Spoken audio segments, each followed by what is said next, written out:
Muy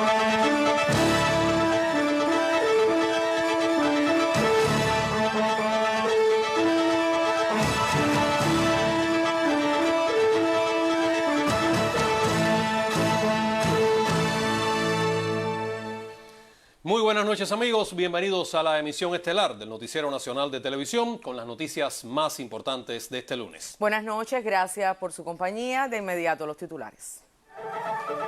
Preside Díaz-Canel acto conmemorativo por los 60 años de Palabras a los Intelectuales.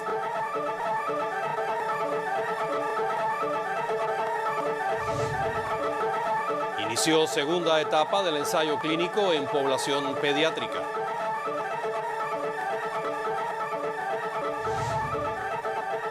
Denuncian ataque de Estados Unidos a región fronteriza entre Irak y Siria. La Revolución Cubana es un hecho cultural que despertó a una nación entera al conocimiento de sí misma y abrió las puertas a la creatividad del ser nacional. Así expresó el primer secretario del Comité Central del Partido y presidente de la República, Miguel Díaz-Canel Bermúdez, en el acto por el aniversario 60 de Palabras a los Intelectuales. Así es, a la celebración que tuvo lugar en la Biblioteca Nacional José Martí, asistieron el primer ministro Manuel Marrero Cruz, el miembro del secretariado del Comité Central y jefe del Departamento Ideológico Rogelio Polanco Fuentes y la viceprimera ministra Inés María Chapman. También estuvieron directivos del Ministerio de Cultura, la UNIAC y la HS. El presidente cubano Miguel Díaz-Canel Bermúdez habló a los escritores y artistas de Cuba en el mismo sitio donde lo hiciera Fidel hace 60 años, en el encuentro del 30 de junio de 1961, conocido como Palabras a los Intelectuales. En la Biblioteca Nacional José Martí, frente a una representación de los miles de creadores del país, Díaz-Canel expresó que pensar, escribir y pronunciar palabras de recordación a ese hecho histórico es un desafío. Hace 60 años, en diálogo real y honesto con la intelectualidad artística y literaria, el muy joven líder revolucionario Fidel Castro planteaba las bases fundacionales de lo que a lo largo de estos años ha ido conformando la política cultural de la Revolución Cubana. Quien dice aquellas palabras es un hombre que aún no ha cumplido los 35 años y ya es aclamado como un héroe en Cuba y en gran parte del mundo. Pero no viene a imponer el peso de su heroísmo, ni siquiera el encanto de su fascinante personalidad. Todavía hoy impresiona su humildad para reconocer que nosotros estamos aprendiendo. Nosotros hemos venido aquí a aprender. La reunión en la Biblioteca Nacional ha tenido una continuidad en el tiempo, afirmó Díaz-Canel. Este acto, dijo, es parte de ese proceso. Los diálogos de Fidel y una buena parte de la intelectualidad artística del país no se interrumpieron ni en los momentos más difíciles, dejando el principio de que la cultura es lo primero que hay que salvar. En estos momentos, las instituciones culturales, enfatizó, tienen nuevos desafíos frente al hecho artístico dentro de la revolución. Dentro de la revolución, esa formulación que suelen sacar de contexto y presentar como expresión excluyente a los que leen malintencionadamente las palabras, es central e insustituible. Dentro de la revolución todo significa que lo único que no está en discusión es la revolución. No es ella un hecho en disputa, es el hecho mismo, la razón de ser de aquel encuentro. Díaz-Canel se refirió en sus palabras a la manera en que el país atiende a sus artistas en medio de fuertes limitaciones financieras agravadas por la pandemia. Dedicó una parte a la confianza de la revolución en las jóvenes generaciones y la misión que tienen de dar continuidad al legado de creación. Me honra ratificarles hoy que dentro de la revolución sigue existiendo espacio para todo y para todos, excepto para quienes pretenden destruir el proyecto colectivo. Así como Martí excluyó de la Cuba con todos y para el bien de todos a los anexionistas, y en sus palabras en 1961, Fidel separó a los incorregiblemente contrarrevolucionarios, en la Cuba de 2021 no hay cabida para los anexionistas de siempre ni para los mercenarios del momento. Queridas amigas y amigos, hoy he hecho muchas preguntas y estoy seguro de que ustedes tienen muchas más que devolverme. Juntos nos toca dar respuesta a todas para seguir sosteniendo en el tiempo las palabras que nos guían. Concluyo al estilo de poetas que respeto y aprecio mucho. No lo van a impedir ni ausentes millonarios, ni arribistas, ni aspirantes al hacha del verdugo. El futuro no comienza con un hachazo. Los convido a creerme cuando digo futuro. ¡Viva la cultura cubana! ¡Viva! ¡Viva Cuba libre! ¡Viva! Y reitero con convicción eterna, patria o muerte, venceremos.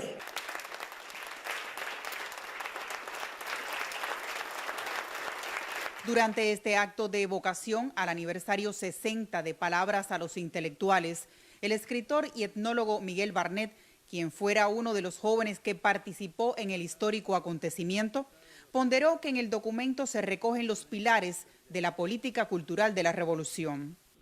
Fidel nos enseñó a ganar en las batallas más difíciles y cruentas, frente a un enemigo implacable que no ha cesado de hostigarnos.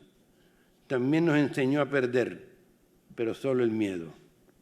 El 30 de junio de 1961 se cumplía a cabalidad el programa del Moncada. Fidel Castro, el iluminado, volvía a ser absuelto por la historia. El doctor en Ciencias Históricas Elier Ramírez Cañedo, acucioso investigador de las jornadas de intercambio sostenidas por Fidel hace 6 décadas, resaltó la constante de las ideas del líder de salvar la unidad. Cuando aún no había cumplido los 35 años, Fidel logró manejar con gran maestría política aquellas reuniones difíciles de pugnas estéticas e ideológicas entre distintos grupos, sin caer en la trampa de apoyar a unos contra otros.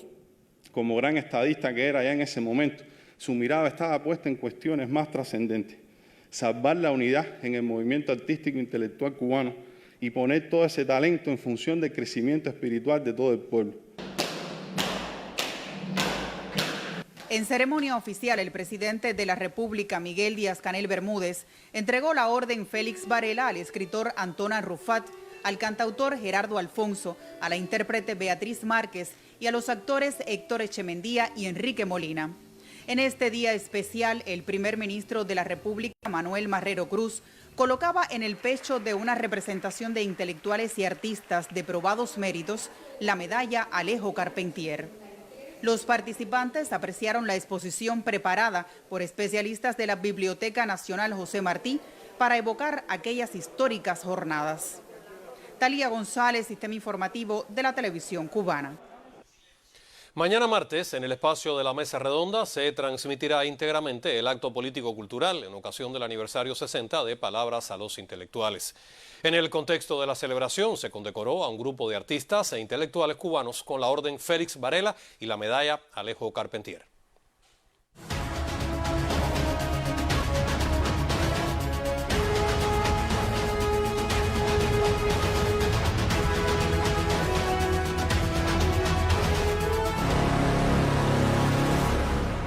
El Ministerio de Salud Pública informó hoy el diagnóstico de 2.589 casos positivos de COVID-19. Las autoridades sanitarias lamentaron el fallecimiento de 12 personas y se otorgaron 1.549 altas clínicas. La Habana, Matanzas, Villa Clara, Santi Espíritu, Ciego de Ávila, Camagüey, Holguín y Santiago de Cuba son los territorios con la situación epidemiológica más compleja. En las terapias del país se atienden 179 pacientes con riesgo para la vida. De ellos, 65 se reportan en estado crítico y 114 graves, según informó el doctor Francisco Durán García en su habitual conferencia de prensa. Además, insistió en la necesidad de cumplir las medidas de seguridad orientadas. La provincia de Matanzas presenta una compleja situación epidemiológica y a diario aumenta el número de casos positivos de COVID-19. El municipio cabecera tiene las cifras más elevadas, por lo que se extreman allí las medidas de bioseguridad. El municipio Matanzas atraviesa por el contexto epidemiológico más crítico desde que comenzó la pandemia en Cuba. Para la atención a pacientes confirmados de la COVID-19 se habilitaron 8 centros de aislamiento y 11 para el ingreso de personas sospechosas de portar el virus. En nuestro centro de aislamiento está garantizada la atención médica, el seguimiento, la alimentación, la detección precoz de algunas de las complicaciones que se pudieran presentar en el transcurso y que tengan confianza en nuestro sistema de salud. Los especialistas del área de salud de cada territorio ofrecen un seguimiento a los contactos de casos confirmados aislados en el hogar. En el municipio intensifican la pesquisa activa y las actividades de intervención familiar en los consejos populares más afectados por la alta transmisión. Entre las cepas que circulan actualmente en Matanzas está la Delta, caracterizada por ser altamente transmisible. Los síntomas de la variante son los mismos síntomas que las otras. Ahora predomina fundamentalmente la fiebre, las diarreas, porque las personas a veces asocian las diarreas con trastornos gastrointestinales y no es común que las personas piensen que un virus respiratorio pueda provocar un trastorno digestivo. Actualmente se procesa un gran número de muestras de PCR en todo el territorio matancero. El diagnóstico oportuno de pacientes positivos al virus, el aislamiento de los sospechosos y sus contactos y la disciplina ciudadana en la comunidad son las acciones más efectivas para detener la transmisión de la pandemia. Desde Matanzas, Janet Peña Costa, Sistema Informativo de la Televisión Cubana.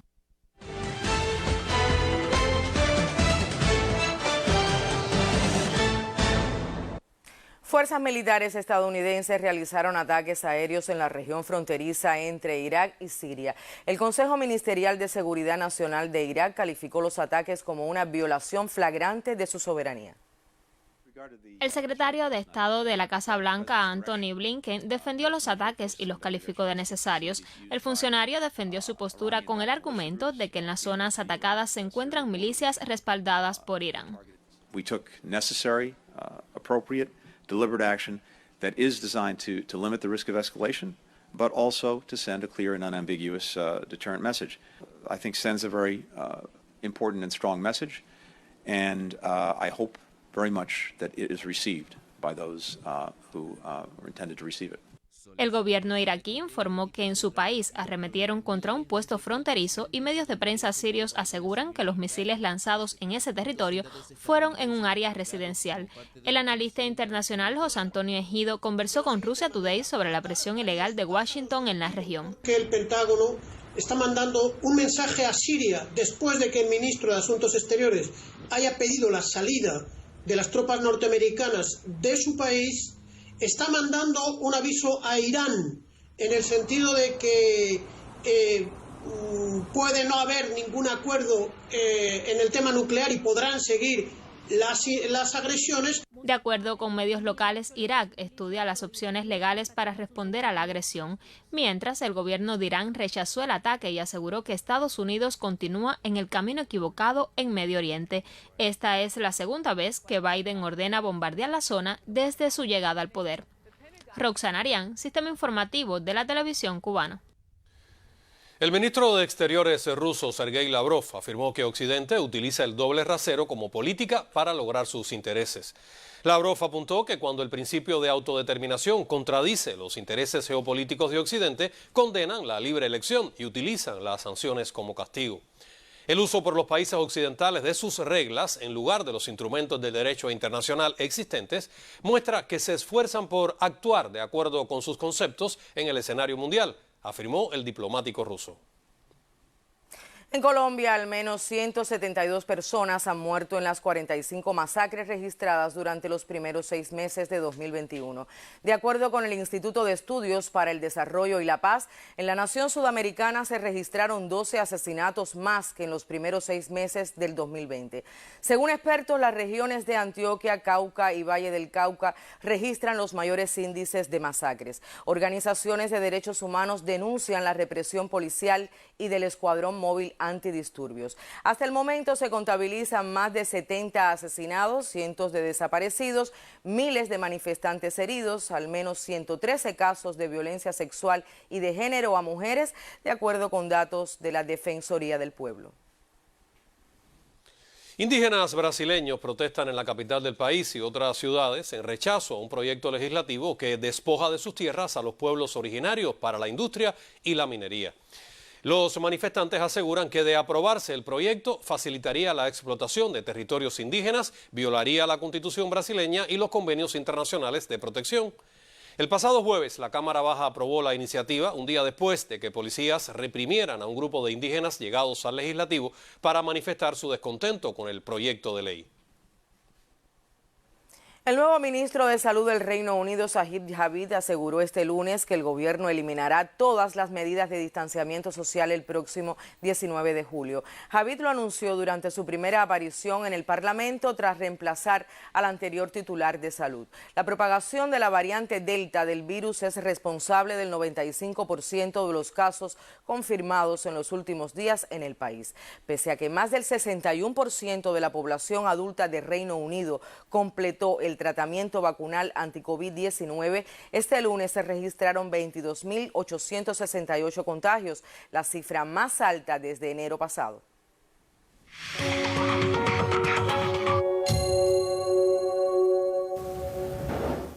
Y hoy recordamos el hallazgo de los restos del guerrillero heroico Ernesto Guevara y sus compañeros de lucha, un hecho protagonizado por la ciencia cubana en Valle Grande, Bolivia.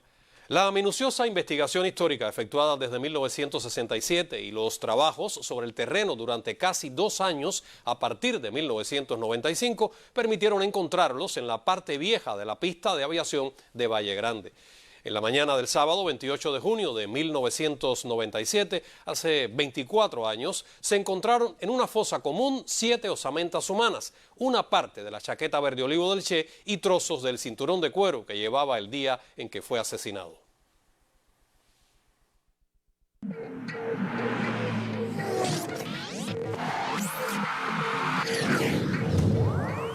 Muy buenas noches. El equipo cubano de béisbol que interviene en la tercera Copa del Caribe de Curazao no pudo enfrentar hoy a su similar de Islas Vírgenes estadounidenses. A la espera de los resultados de exámenes relacionados con posibles casos de COVID-19, los organizadores del evento decidieron suspender el Juego de Cuba que estaba pactado para horas de la tarde de hoy, según informa en su cuenta de Twitter la Federación Cubana de Béisbol.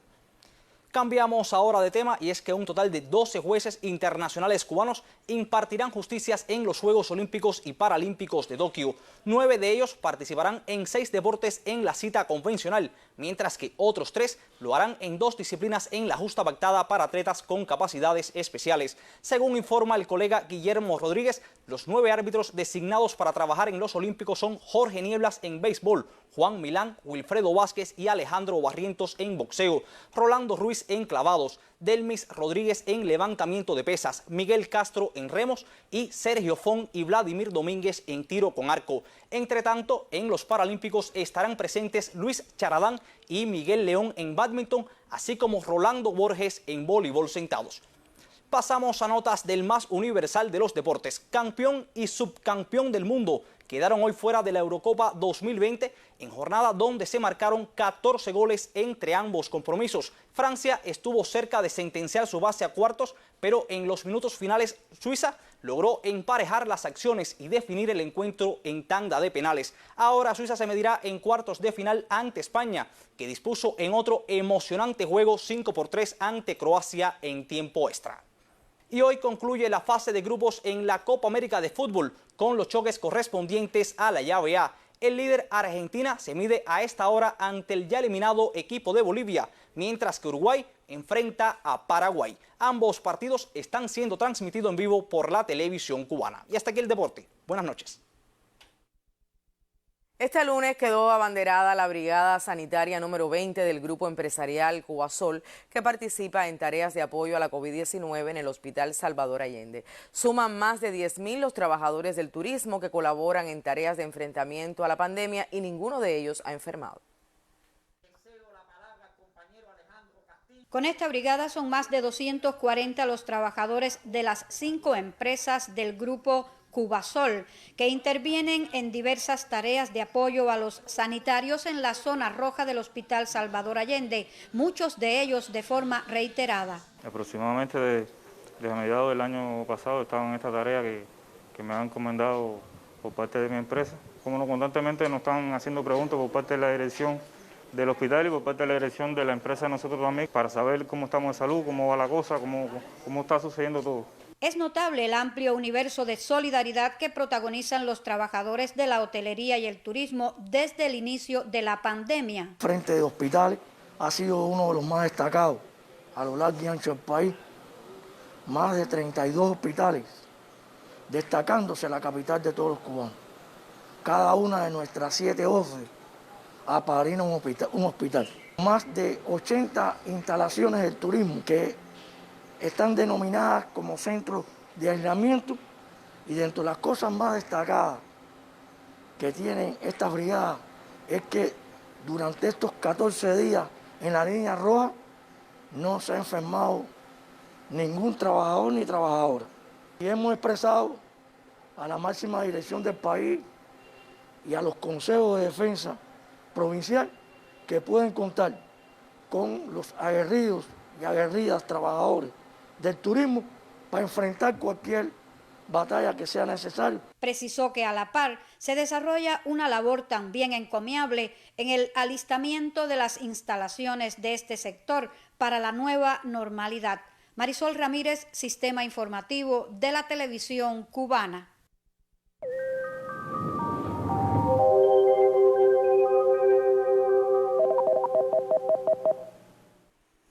Buenas noches. Fuera de los límites de esta imagen, en el Atlántico Norte Occidental se formó durante la mañana de hoy la depresión tropical número 4 de la actual temporada ciclónica. Ya en horas de la tarde se había organizado mejor y se había convertido en la tormenta tropical Dani justo antes de penetrar tierra en los Estados Unidos, con vientos máximos sostenidos de 75 kilómetros por hora, pero en las próximas horas continuará moviéndose sobre el territorio norteamericano, disipándose de manera gradual.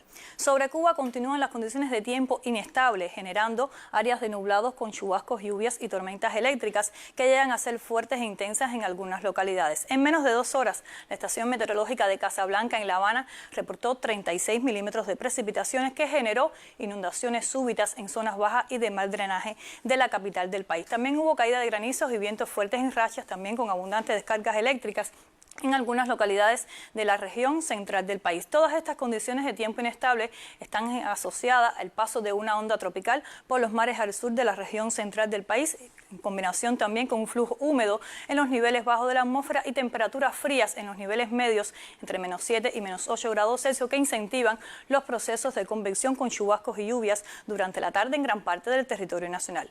Estas condiciones de inestabilidad se van a mantener para las próximas horas.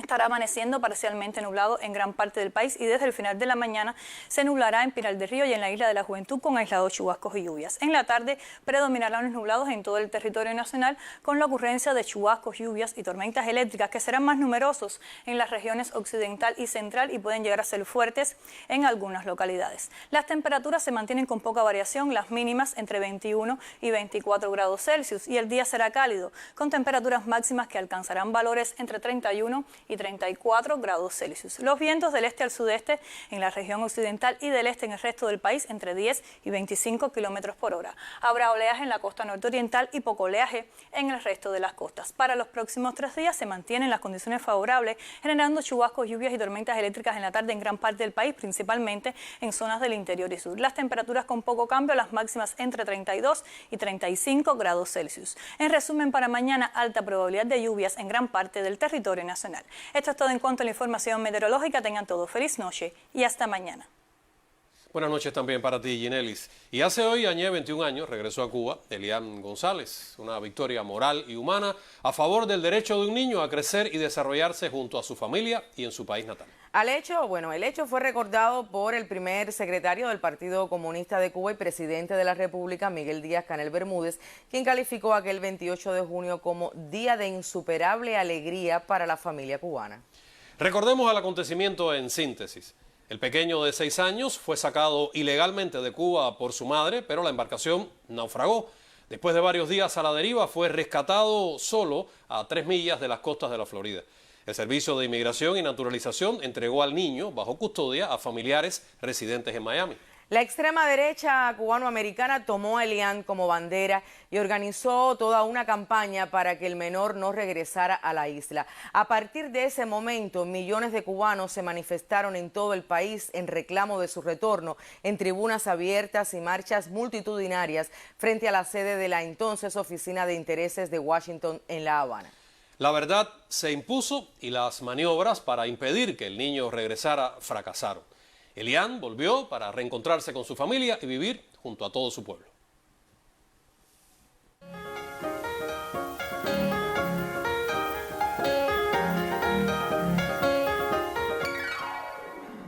Buenas noches. Este lunes comenzó la edición 54 de la Jornada Cucalambiana en Las Tunas. La gran fiesta de la música campesina vuelve al escenario virtual con la participación de una veintena de países. Con la inauguración del Salón Nacional de Paisaje, Artesanía y Décima Ilustrada, inició en Las Tunas la Jornada Cucalambiana. En esta exposición participaron más de 190 artistas entre profesionales y aficionados y fueron premiados en las 3 categorías, los que reflejaron en sus obras los valores autóctonos del arte popular, las costumbres ancestrales y las tradiciones que nos identifican como cubanos. Tenemos el salón o exposición de los platos tradicionales por parte de la Asociación de Culinarios de la provincia. Tenemos también el rincón poético, el coloquio, y vamos a tener también la competencia de poetas, artistas poetas que también van a estar presentes. Desde 1966 y en homenaje al natalicio de Juan Cristóbal Nápoles Fajardo, el Cucalambé, se realiza esta jornada que concluirá el próximo 1 de julio y representa la más importante cita de la cultura popular tradicional en Las Tunas. Yeleni Fernández García, Sistema Informativo de la Televisión Cubana. La exposición colectiva Palabras, el valor de la memoria, se exhibe en la Galería Galeano del Fondo Cubano de Bienes Culturales. La muestra rinde homenaje al aniversario 60 de Palabras a los Intelectuales. Reúne obras de más de 25 artistas consagrados y noveles, entre ellos premios nacionales de artes plásticas. Las piezas forman parte de la colección del fondo y se trata de una exposición heterogénea, inclusiva, donde se pondera el ser humano como ente social y eje central de la historia, por lo que resulta uno de los reflejos de la política cultural que encontró su referente hace 60 años en el histórico discurso de Fidel, Palabras a los Intelectuales. Con esta información finalizan las notas culturales. Buenas noches. Hasta mañana, Esther. Y 25 niños entre 3 y 11 años recibieron este lunes la primera dosis del candidato vacunal cubano Soberana 02 como parte de la ampliación del ensayo clínico en edades pediátricas. Tras el visto bueno de la primera etapa, el Instituto Finlay de Vacunas avanza en el estudio, lo que permitirá determinar seguridad e inmunogenicidad del fármaco en la población menor de 18 años. Isela García Rivero estuvo en el proceso y nos cuenta más en el siguiente informe. Omar y Mateo tienen solo 3 años y han sido los primeros en recibir la dosis inicial de Soberana 02. Dame esto un segundo para Omar. Oye, ¿te dolió? No. La vacuna es buena para ti, para que te puedas mejorar. Ajá. ¿Y qué más? Si te vacunas, puedes ir a la playa. Además, me puse una cosita que era para escuchar los latidos del corazón. En el Hospital Pediátrico Juan Manuel Márquez comenzó hoy la segunda etapa de la fase 1 de ensayo clínico Soberana Pediatría del Instituto Finlay de Vacunas. El pasado 14 de junio iniciamos con los adolescentes de 12 a 18 años y ellos dieron paso a que hoy estuviéramos aquí porque ya en ellos se demostró la seguridad en los primeros 7 días de administrado el candidato vacunal. Fue emitido un informe de seguridad por el Comité Independiente de Monitoreo de Datos. El SECME autorizó este paso y por eso estamos iniciando la vacunación en los niños de 3 a 11, pero además iniciamos ya la fase 2 en los niños de 12 a 18 años. Quiero ayudar a otros niños que se puedan vacunar y vacunarme yo también para que el coronavirus no pueda enfermarnos. ¿Cómo se prepararon en la casa? ¿Qué te dijo mamá? De que el pinchazo duele menos que la extracción de sangre. El proceso vuelve a ser inspeccionado por la Autoridad Reguladora Nacional para velar por el cumplimiento de las buenas prácticas clínicas y las recomendaciones realizadas en la primera etapa del ensayo. Un proceso bonito porque hemos hecho un reclutamiento seleccionado por teléfono y además después por otras entrevistas que hemos tenido antes de llegar al reclutamiento donde participan los dos padres, el papá y la mamá, para mediante una información de consentimiento informado oral y escrita, se les da toda la información, se aclaran las dudas, incluso decimos que los niños participen y dan respuestas muy graciosas cuando ellos piden participar. Las payasitas terapéuticas y actores de la compañía de teatro infantil La Colmenita, junto a medios de Cinesoft, apoyan a los más pequeños en este acto que se vuelve trascendental en sus vidas. Participan mucho, se relajan mucho, se entretienen cantidad y eso los ayuda muchísimo a lograr el objetivo. Ante el incremento del número de pacientes en edades pediátricas con COVID-19, la familia experimenta alivio y manifiesta confianza. Los niños están muy embullados, saben qué es lo que están haciendo y nada, a vencer una vez más como lo hemos hecho en todo este tiempo de la pandemia. Siempre estamos atrás de él, de que se cuide, que use su nasobuco, que se lave las manos y lo hemos llevado súper bien. Aparte estamos súper contentos y súper aliviados. Que hoy los pongo en sus manos porque es poner a mi hijo, es decir, en las manos de unas personas que saben lo que han hecho con mucho amor, con mucho cariño, con mucho humanismo y sobre todo pensando en los niños, que es lo más grande que tenemos en este mundo. Siempre le digo la verdad, yo nunca le engaño y le expliqué que hay que sacarle sangre, claro, es pequeña, yo le digo que el bichito es para que el bichito se vaya, para que todos los niños vuelvan a jugar juntos y la verdad es que los niños lo han asumido mejor que nosotros. Ellos son súper valientes, uno se queda fría con los niños porque realmente son un ejemplo a seguir. Los más pequeños, esos que saben querer, hoy ponen su brazo. Algunos, como Omar y Mateo, sin mucha noción de este paso en sus vidas, lo contarán al crecer. En esta jornada de tan chiquiticos, se han vuelto tan grandes para aportar a la ciencia que batalla para salvarlos de una enfermedad. Isela García Rivero, Sistema Informativo de la Televisión Cubana. Con esta linda noticia y la alegría de los niños finaliza la emisión estelar de hoy lunes. Por su atención, muchas gracias y pasen buenas noches. Y para que la alegría sea duradera en casa, cuídese mucho. Ya saben que todavía la COVID permanece entre nosotros. Buenas noches.